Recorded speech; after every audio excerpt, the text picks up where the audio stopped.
comme ni ma leen ko waxee woon rek maa ngi fii kër monsieur Aliou Diop di kenn koo xamante ni di xarit ci Ady Ndiaye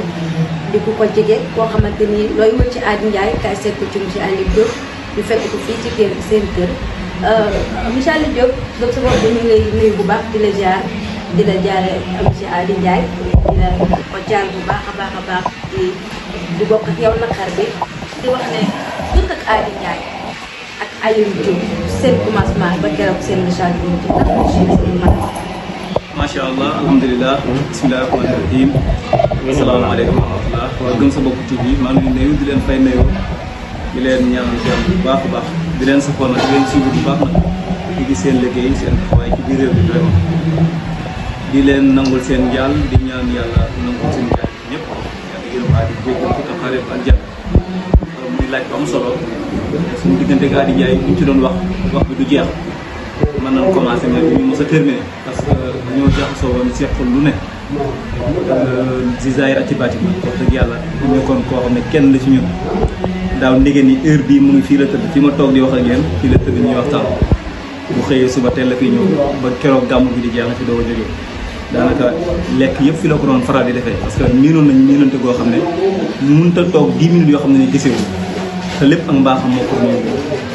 sama dund ak moom nag vraiment wéetal na ma trop parce que ni ñu meloon moo tax bi ma ñëwee démb am na sama yaram lu mu yëg sama yaram taw na sama xol tooy na mais alhamdulilah ñu ngi sant yàlla baax nag di ànd ak dëgër bu mat sëkk du lu yomb dañoo dund loo xam ne nii daanaka ni ma dundee ak moom daanaka dund ma ko ñu bëri moo tax rendre hommage bi nga xam ne nii waa Taïba ñu ngi koy def waa Gëm sa bopp ñu ngi koy def ñu ngi koy rafetlu bu baax di leen ñaanal yéen bu baax a baax jàmm Ady daal ci gàttal man ak moom seqoon nañ lépp loo xam nit dana ko séq ak moroomu nitam xarit dana ko séq ak xaritam seqoon naa ko ak Ady te lépp rafet nag te daanaka rafet bi yëpp ci moom la doon bawoo. mu ngoog mu mel ni monsieur Aliou Diop yaa ak Ady yéen a bokk sëy ngeen am yéen a bokk jeunesse yéen a bokk lépp loo xamante ni liggéey la woon wala jaar-jaar ci àddina monsieur Aliou Diop lan nga ñu mën a wax ci mbirutu Ady ci dundam wala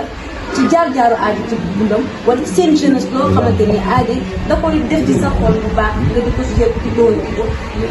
mu am lu ñu def ci yow daal. waaw ginnaaw bu ñu nekkee fii ci dëkk bi doon jàng ba yàlla dogal ñu am bac dañoo yàgg seq lu rafet lu bari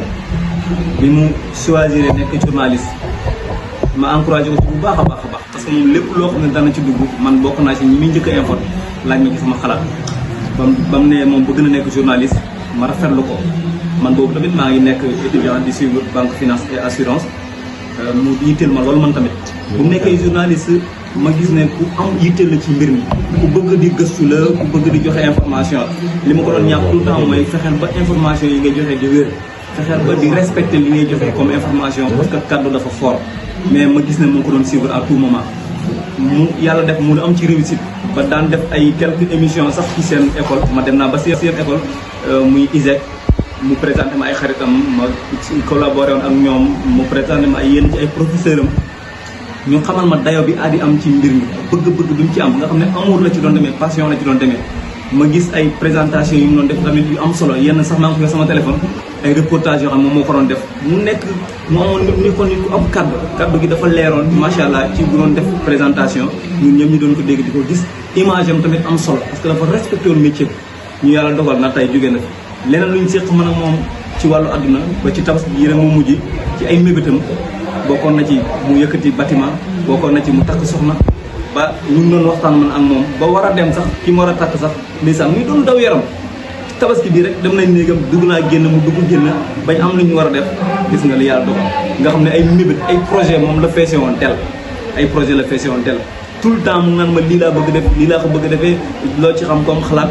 gis nga compte banque laa bëgg tëj nan laay def yoo xam ne ni lépp da ngay xam ne ay ambition noonu yoo xam ne ànd ceeg détermination la moom du tricher mën na di coow nii comme ni ñu ko miinee woon ñun ñëpp mais lépp maanaam bëgg-bëgg bu rëy boo ko defee te parfois mën la yóbbee yenn yi ba nit ñi duñ comprendre ñi la sori mën nañu bañ a comprendre mais man xamoon naa ci lu bëri que nit ku am détermination nit ku am bëgg-bëgg yu rëy la vraiment yooyu yëpp mu ngi woon ci boppam yeneen projet yoo xam ne nii sax mën na su ko wax parce que comme yàlla nii la ko dogalee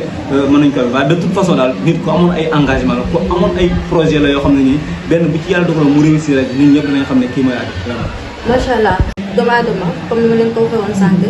ku nekk ci àdduna ak say mébét mais bu dee yóbbaale ay mébét laata Ady di mébét loolu mu làkku nekk ay frère am ñoo xamante ni moom ñoom ñoo bokk nag ndey ak baay en tant que xarit nan ban réaction la wala comporté woo ak famille woo en tant que xaritam. en tant que xarit nekk ku sérieux tamit ci li may wax nekk ku sérieux ci relation yi may am ak kenn ku mën a doon Cheikh Ndiaye mën na ma seede nee naa ko na nga am détermination bu ëpp bi Ady amul na nga am gëm-gëm bu ko ëpp te xam ne ñu koy mag ñi di waxee yàlla du tas yaakaar mais day toxal yaakaar bi ci Ady lañ ko amoon amaan na yàlla toxal na ko mën na ñëw ci yow amal ngëm-ngëm bi lépp dina la ci fekk lii ay conseils yu ma ko jox dem naa ci yaayam toog naa ak moom en tant que mouvement jeunesse engagé en tant que association Taïba ca kanam ak sama yeneen xarit sax boole nañ ñoom ñëpp seen i dërëm seen i ñaar dërëm teg ko ci sama loxo dem naa ba ci yaayam ma yëkkati ci ab lim teg ci loxoom ci ay seede yu ko fekkee yu bari dem naa ci papaam yëkkati ab lim teg ko ci loxoom ci ay lim ñoo xam ne xam nañ ma xam Ady def teraanga jooju ma yëkkati lépp teg ci seen loxo ay parents kon relation bi Pape Ndiaye nee na ma damay ragal Ady dem rek ngeen bàyyi ko ma ne ko man de li ma gëm mooy bu Ady demoon ñëpp dem it man du tey ñi ma fi gis sama neen jàpp danaa continuer relation bi am ci xalaat bu rafet ci ngëm-ngëm ci pas-pas lépp dara du ci dagg incha allah loolu laa ko wax loolu laa gëm parce que Ady dañoo meloon noo xam ne du daan jóg fii ma la wax may wax ak yéen fii la daan toog ndékki añ reer yëpp presque fii la ko doon defee sangu lay def fii ñëw julli fii ainsi de suite mu léeg-léeg ma jox ko boisson bii mu ne ma du ma naan bii laa naan ñu nekk ci détails yooyu noonu mu nekkoon vraiment relation bu neex a neex a neex ne du ma bëgg sax mu jógee fi saa yu bëggee dama fexeel nu ma ko téewaatee ci dara kon kooku relation bu sérieux lañ nekkoon ci dund maanaam wax dëgg yàlla mu jegee moom ma jegee ko nëbbu wuñ ci dara réeru wuñ ci dara kon du ma bàyyi mu dem kóllëre ci dara day continuer parce que lu laa en tant que Ady ak journaliste bi nga xamante ne nekk nañ ci show bi mu mel ni liggéeyoon na lu mel ni Taïba Mbaye bi doon directeur général loolu tamit di mbébét boo xamante ni signal bi ñu ci doon sumb ko ba tey mu egg si fii loolu nag tey jii lan ngeen xalaat ne ambition yi ngeen ci am ba tax na ëllëg moom fa tëdd ca Barzak dina fa tàlli bu baax yan yéene ngeen am ci Taïba Mbaye bii laataan dinaa la waaw alhamdulilah yéene bi moom vraiment ñun ñëpp bu ñu demoon sax gëm naa ne yàlla dana fi bàyyi ñu ko continuer parce que relève la boo xam ne nii jeunesse Taïba am nañ détermination continuer loolu alhamdulilah mu ngi ci loxo ku ñuy wax Mor Gueye mu nekk un étudiant un dynamique étudiant sax vraiment di si doxal lu am solo nag parce que boo xoolee Taïba TV man mii ci ñu ko dox laa bokk ki ñu doon taxawal di ñu jàppale ci yu bëree bëri ci informatique Ady moo boole ak moom def ci yitte ju mat sëkk nag wax dëgg yàlla ñu nekk ci ba lépp sotti ma jël compte yëpp man ci sama téléphone nekkoon ma jox ko Ady ne ko doxalal man moom may am yitte ji yi nga am man aw ma wax dëgg yàlla mu nekk ci doxal bu rafet ma bàyyee ko lépp muy dugal di génne lépp luy xaalis daf naa ma téye ko yow man danaa ko tooñ sax parfois ci mbirum xaalis moom mais bu yàlla desee rek dañu xam ne loolu kaf lañ seexal du kii mais lu sérieux mooy connexion da ci daan consommer lu bëri yu mel noonu ma jël lépp teg ko ci loxo muy doxal lu rafet image yi di rafet ñëpp di gis mu yóbbu si bi fu kawe moom it mu dem ba benn moment yàlla dogal mu am benn liggéey bu xaw a sérieux boo xam ne ni mënu ko boole yu bëri moom woo ne ma woo maas ak ñeneen ñu bokk ak ñun liggéey bi ne ko kat lii du ma ko mën a continuer faw ma teg ko ci loxoy keneen mu ne xalaat naa ci Mor Gueye mu jël moom it comme ni ma ko joxe woon données yeeg lépp mu joxee ko Mor it wax dëgg yàlla mu ngi yëkkati na relève mu ngi continuer liggéey bu am solo Ady moom sax wax na ma ne Mor vraiment yóbbu na affaire bi niveau bu gën a kawe Ady wax na ma loolu laata muy dee tey nag gis nañ ne Ady ñëw fi mais Mor mu ngi doxal lu am solo matériel yi mu ngi gën a yokk wax dëgg yàlla image yi mu ngi gën a nekk qualité abonné yi sax mu ngi gën a ay ajouté vraiment kon loolu ambition Ady la woon mu gën a jëm ci kanam parce que daana moo ne ma site bi mën na nekk sax télévision effectivement il a raison mën na nekk télévision mën na nekk sax fekkee am na lu gën a kawe loolu kon ambition yooyu noonu bu fekkee moom la amoon ñun mu nekk lu sérieux ñun gëm nañ ne luy continuer la luy jëm ci kanam la du mos a fay te lu ci nar a ñaaw ñun loolu la ñuy toxal continuer pour mu rafet rien même bu doon rien que pour satisfaire waa Taïba wala rien que pour satisfaire Ady Ndiaye rek loolu jar na ko lépp lu mu fi boon comme mébét ñu mën ci am yitte am ci taxawaay ñun loolu dañ ko rek incha allah. macha allah mu mel ni ba tey rek comme maanaam ci Taïba Mbaye bi nga xamante Taïba TV bi nga xamante ni site internet am la tax moo njëkk a indi waxu Taïba Mbaye TV est-ce que tey Taïba Mbayeen TV su demoon tey ba nekk télé mbala mu nekk rajo ndax Taïba ndax tur bi dañ koy jël def ci sëñ Ali wala day indi keneen gannaaw sëñ Ali nekk si wala ndax tur bi day desandi sëñ Ali la. waaw xam nga ñun nag mënuñoo am lenn lu ëpp Taïba Mbayeen xam nga boo xasee tudd Taïba Mbayeen rek tudd nga ay doomam góor ak jigéen tudd nga ay doomam mag ak ndaw liñ ñàkk ci ay ndaw bari na liñ leen ñàkkee métti na. kon nag du moo ne dañuy jël site bi def nangam mais rendre hommage bi moom chaque jour lay doon rendre hommage bi d'une manière spirituelle toujours lay doon di ko rendre hommage si suñu xol loolu moom c'est évident tout le temps ñu ngi koy rendre hommage quant à nag Taïba Mbayeen TV nom bi ak yu ni mel loolu moom bu ñu xasee tudd Taïba rek daanaka mën naa wax ne tudd nañu mboolem waa Taïba d'une manière générale mooy ñëpp même ku dëkkul Taïba te bëgg Taïba sax ba ci waa gëm sa bopp yi liggéey bi ñu def nii dafa jot sax dafa jar sax mu am ñun ñu rendre leen hommage laataa ngay dund ci cadre rendre hommage sax damay bëgg tout le temps nit ki boo gisee ni mu ci yoon di def yitte laataa muy dee war nga ko rendre hommage boobu mooy gën a sax sérieux d'une part et d'autre que bàyyi ba mu laax parce que aadi li ñuy wax ci moom nii nu mu rafetee ñu doon ko wax ci moom ñun avant muy dee moo doon gën a am solo parce que daan dana ko gën a motiver certes que daan nañ ko def mais ñu gën a sérieux ni moom léeg-léeg duñ ko xam ñun li ñu xam ci rendre hommage mooy bàyyi bu mu génnaat mais de toute façon Taïba Mbayeen TV tur bi ñun ñëpp ñoo bokk toog xalaat parce que ñun yàlla ñu dimbale ci mbir mooy bu ñuy def dara du ma toog man kenn en tant que ne may président quelque chose nii lay waxee wala nii lay def non non dañuy jël lépp teg sur la table essayer ñu débattre ci kenn ku ne sortir ses idées ñu essayer retrouver un point boo xam ne nii un point d'entente la ñun ñëpp kenn ku ne bu ñibbee këram rek am satisfaction kon aadi daal liggéey na liggéey bu am solo ci Taïba Mbayeen TV waaye liggéey na lu ëpp solo loolu moo ci biir Taïba Mbayeen ci boppam. macha allah en tant que maître Aliou Diop di ndaw di ñu yor kàddu ndaw ñi Taïba Mbayeen yi nekk tamit porte-parole de jeunesse bi ku dee yàq fi dara lu bëri ak foo mënti demee rek yàq nga lu bëri tey lan ngay dénk jeunesse bi nga xamante ni jël nañ yoru gaaw pour tekki pour teral seen ay waajur pour n'importe quoi tey ban sujet nga leen di lancé boo xamante ni mën naa tax ñoom ñu toog fii luñ liggéey investir ko seen dëkk man see am dara luñ liggéey ñëw toog fii seen weti yaay yi seen yaay yi nekk si jàmm ban lan ngay lancé xale yi nga xamante ni jël nañ yoonu gaal bi. voilà Ndeye Gueye nga nekk présentatrice wala bu Gëm Sa Bopp TV vraiment ñu ngi rafetlu say question am na solo ñu ngi rafetlu liggéeyu waa Gëm Sa Bopp encore une fois di leen wax tamit tout le temps que ngeen profité ngeen abonné parce que site la internet boo xam ne mu ngi liggéey bu am solo seen image am na qualité seen ay journalistes am nañu niveau bi vraiment kon ñu ngi invité mboolem waa Taïba mboolem waa commune de Kër Mandongo mboolem waa Sénégal ba àdduna bu wër ngeen këpp ñu abonné ci site bu mag bi pour tontu sa laaj très rapidement dafa wax lu am solo muy jeunesse dafa doon lu riche doon lu cher doon ressource boo xam ne moo gën a extraordinaire ci li yàlla wàcce ñooñu nga xam ne ñooy ay ndaw ne ci dëkk yu fasante koy rawatina fii suñu dëkk bi di Taïba Mbayeen de cette occasion sax maa ngi profité di rendre hommage mboolem ndaw ñu ñàkk ci jamono yi parce que boo xoolee daaw ndege ni ñàkk nañ ci daanaka 4 personnes ci biir dëkk bi fii yoo xam ne ni yoonu géej gi leen jëloon ñu leen rendre hommage muy El Hadji Guèye Malick Guèye Souleymane Guèye Ibra Ndiaye ñu ngi bokk ak seen waajur yi naqar ñu ngi bokk ak seen famille bi naqar bi wax dëgg yàlla ñu ngi jooy te suñu ronkañ feragul mu doon lu métti lool doon lu daw yaram ay ndaw yoo xam ne ni ñu amoon gis-gis bu rëy lañ amoon yéene teral seen waajur yàlla nattu ñu dugg ci ay gaal gi toj ci biir géej ñoom ñëpp ñu ñàkk seen bakkan mu doon lu métti kon ñun ndaw ñi nga xam ne nii ñoo fi des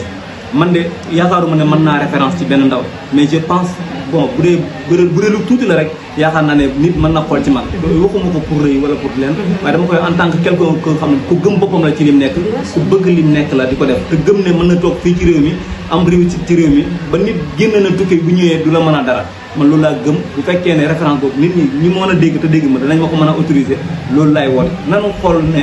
géej gi buñ jàpp ne sax xaru la ñu koy def dañu jàpp ne peut-être ñu bëgg a tekki la mais am na lu gën a meilleur dugg ci gaal am na lu ko gën a meilleur nan toog ànd ak dal ànd ak patience xam ne yàlla mooy maye fu mu tuddee sa tekki nag foofu nga koy tekkee mais nag dugg géej moom nan ko génne ci suñu xel yi dugg gaal nan ko génne ci suñu xel yi te yàlla rek tax nan faalewaat suñu kilifa yi suñu waajur yi parce que li ñu bëgg ci ñun ëpp na doole loolu waajur yi bëgg nañu tekki teral leen mais nag nañ ko def autrement nañ ko def même bu fekkee ci réew mi la ñuy toog am na ñu ne ci réew mi di jaay ndaamaraas am na ñu ne ci réew mi di jaay di cat-cat am na ñu ne ci réew mi di kii ñu ngi am sutura ñu ngi xëy di wàccaale dara nañ ko ne ci liggéey bi gëm ko te sellal ko surtout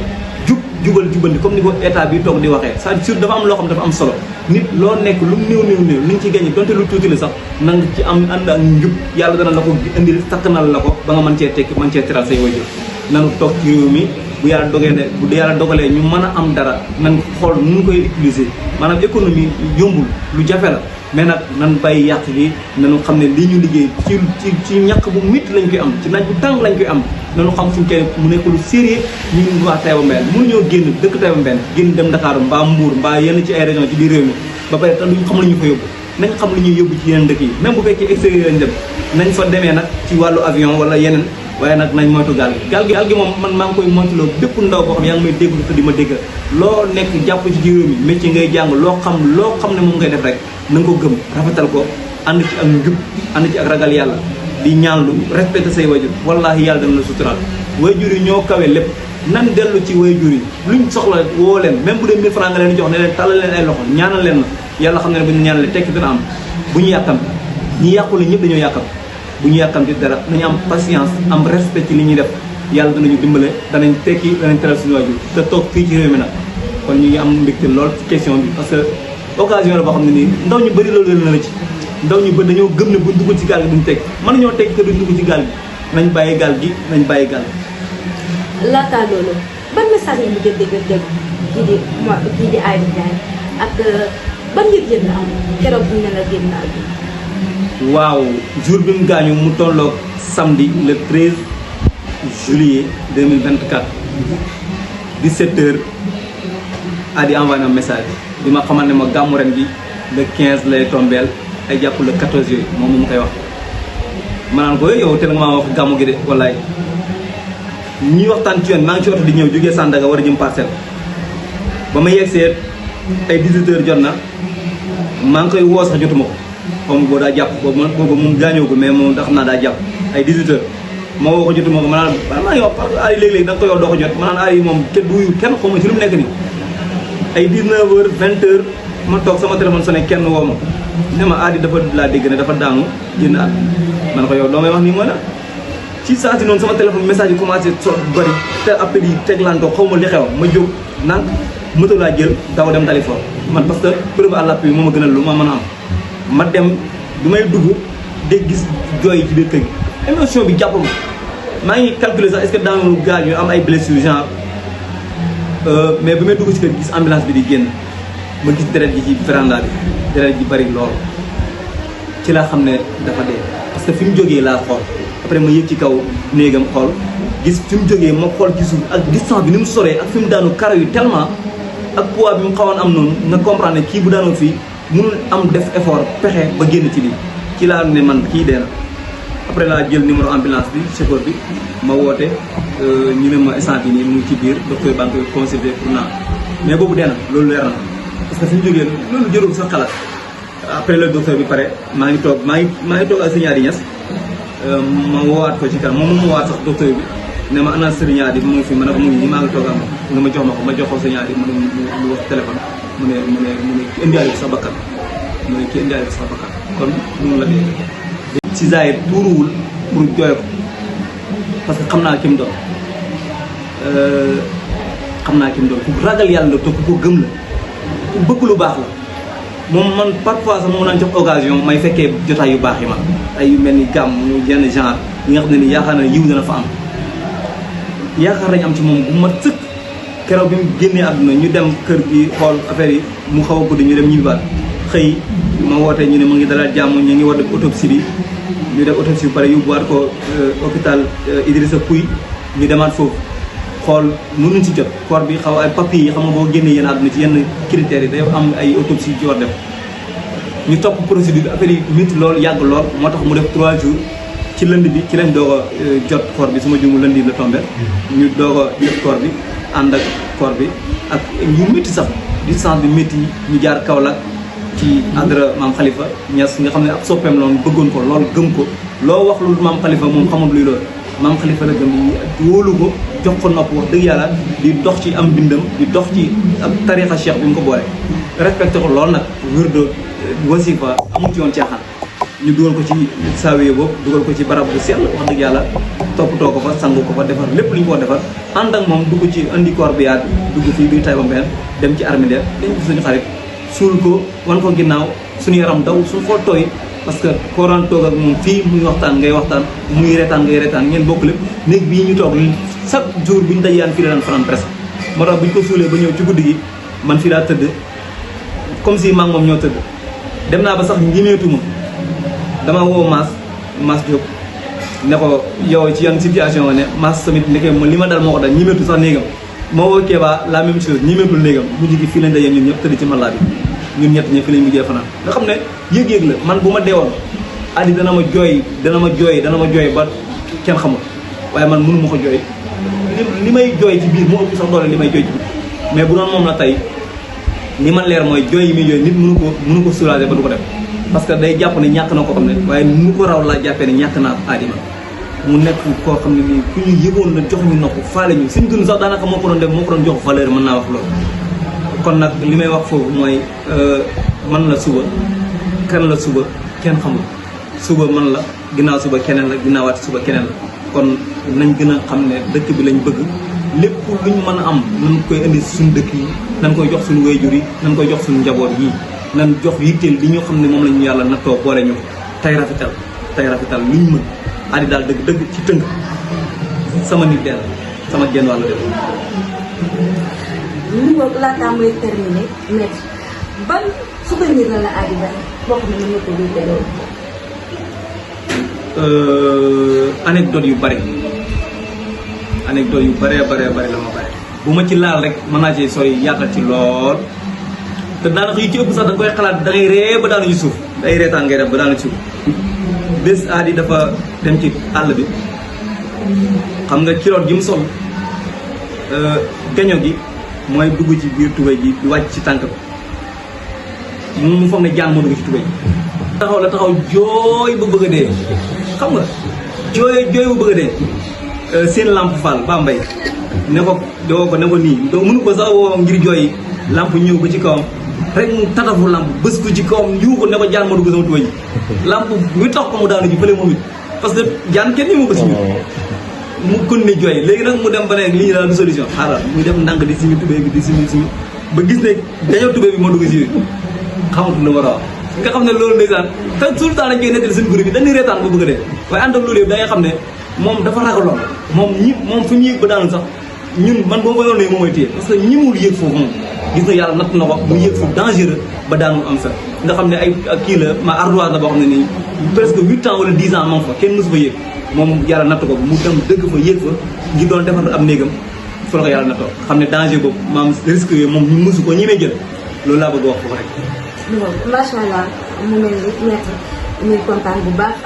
nga tàggatoo waa Kër sa bopp tàggatoo wax tamit ñu ngi lay jaajëfal bu baax tamit di la wax ne sa dernier kàddu rek lan ngay ñaax ndaw ñi. waaw ndaw ñi moom man ci ñoom laa bokk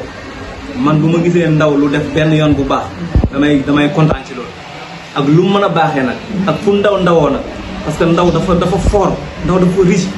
kilifa yu baax yëpp ndaw lañ bëgg. yonent bi dafa yàgg jël ay ndaw di leen responsabiliser ñu mel ni Seydina Aliyu ñu mel ni ay yeneen saaba bu ñuy nekk xale nga xam ne amaguñ sax 18 ans mu di leen jël di leen responsabiliser ci ay mbir yu kawee nga xam ne ay mag lañ ko xamee woon li may lancé di ko lancé Taïba ak mbooleem fu dëkk nekk nañ jël ndaw ñi bàyyi leen xel xam ne ressource la bu yàlla moom teg ko ci seen loxo di leen responsabiliser ci lu mën a doon fexe def ci seen dënn yi def ci seen bopp yi luy am njëriñ loo xam ne nii réussite dana ci mën a am ndaw ñi maa leen ni woo ci ñu bëgg seen dëkk yi bu ñu wootee cotisation bu leen ci kenn man bu ñu wootee booloo bu ñu wootee waxtaan bu leen ci kenn man bu ñu wootee juboo bu ñu wootee baax bu leen ci kenn man loolu daal maa ngi ciy woo ndaw ñëpp parce que man jàpp naa ne ci loolu laa nekk ñëpp nag mënuñoo def am nañ ala kulli haal ñenn ñoo xam ne ñoo mën a def ñi mën a def nañu ànd di def te yàlla rek di tax bu ñu warante bu ñu noonoowante bu ñu nangam lépp muy rafet ndaw ñi ndaw dafa fort man loolu dama ci incité tout le temps parce que boo amee 45 ans de plus rek yaa ngi jëm ko ci mag kon boo fekk yaa ngi am 10 15 16 ba 20 ba 35 ans ba 45 ans na nga góorgóorlu ci sa bopp loo mën ci lu baax loo mën ci effort na nga ko def parce que kenn mënu la bul jàpp ne kee am na ay millions de yow mën nga ëppale loolu fuuf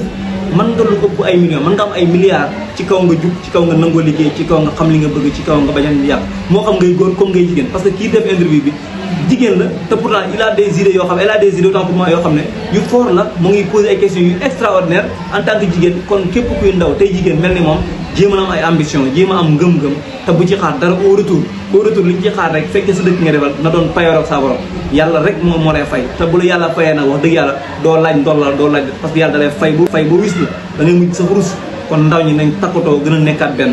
tey ba nag ndaw ñi fi nekk alhamdulilah ndaw ñi def nañ ay équipe yu bëree bëri kenn ku ne yaa ngi def émulation bat boobu fu ma dem dana ko yóbbaale émulation mooy kii def na lii xaaral ma def lu gën a kawe kii ñëw ne xaaral ma def lu gën a kawe lépp nekk lu positif kon ndaw ñi ñu ngi ci yoon bu baax na leen mag ñi encadré di leen conseiller di leen jàppale te di leen permettre ñu am ouverture d'esprit di leen permettre ñu am vision bu lointaine ci lépp loo xam ñu ngi ciy dugg di leen ñaax tout le temps te duñu leen bàyyi buñu leen sori mukk parce que léegi-léegi nga gis kilifa goo xam ne nii day xaar doomam woo ko yow boo ko mënee woo ko boo ko mënee ñaax ko boo ko mënee dolli ko teg ko ci yoon ba xam ne kii ci yoon la toog même fu mu nekk yow foo nekkul sax sa xel dina mën a dal ci moom loolu dafa am solo am yar am teggin ci lépp looy dugg ci lépp looy def am ci ngëm-ngëm bu la pression yàqal li ngay def bu la rus nit ki yàqal li ngay def na nga ko def te yàlla tax da nga xam ne lii mooy dëgg teg ko ci dëgg teg ko ci aqiqa nga xam ne yàlla dana la suturaal musal la ci yu bëree bëri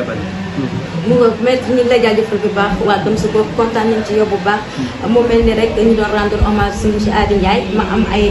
quelques témoignages yu may def ci moom muy benn rek boo xamante ni man lépp mënuma ko wax sax muy benn boo xamante ni daf ma jàpp ko même keroog bañ na ma Ady génn na àdduna mu xaw ma jaaxal trop année bi nga xamante ni ci laa doon def BFEM fii ci sem bu Kër Manongo muy 2015 ci laa am BFEM fii ci Kër Manongo nga xam ne ma xaw a ñu laat ci mag mu ay ci mag trop macha allah moo ma doon jox ay cours di ma jox ay di ma dugal foo xamante ni man leer na ma leer yàlla maître bi ma jàngal sax mënumaa teg au courant de tout mu dimbali ma ci daal ba keroog ba ma jot sama diplôme ba keroog may am sama diplôme mu ñëw suñu kër félicité ma képp ko ba keroog dañoo nekkoon 19 candidats maître li ma lay wax ni dafa sérieux ci man 19 candidats la woon ñaari jigéen rek ñoo ci am te 9 jigéen la woon 19 gis yëpp góor na mu mel nekk loo xamante ni dafay travailler sama kii pour man ma gëm ne sax